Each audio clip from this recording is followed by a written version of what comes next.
বাংলার মানুষ ইঞ্চিতে ইঞ্চিতে জবাব দেবে।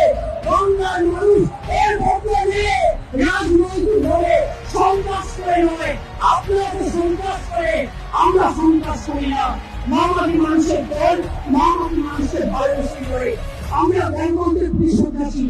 আর আপনারা ভেবেছেন আপনারা আমার কন্ট্রোল করবেন, মনে রাখবেন আপনাদের অত্যাচারের জন্য অল্প আমার মুখ্যমন্ত্রীকে বাসভঙ্গি করা, অবস্থান করা, যুদ্ধ হয়েছে আমার ভুবন দুঃস্বপ্নের করে, তাই তোমার সিলাই অক্ষুণ হবে। যারা তোমার মিশাইছে ভাই, মিশাইছে তোমরা, তুমি কি তাদের খবর করিয়াছ? তুমি কি বেশি ভালো? যারা তোমার মিশাইছে বায়ু, এ ভারতবর্ষ, যারা তোমার মিশাইছে বায়ু, মিশাইছে ভালো, তুমি কি তাদের খবর করিয়াছ? তুমি কি বেশি ভালো?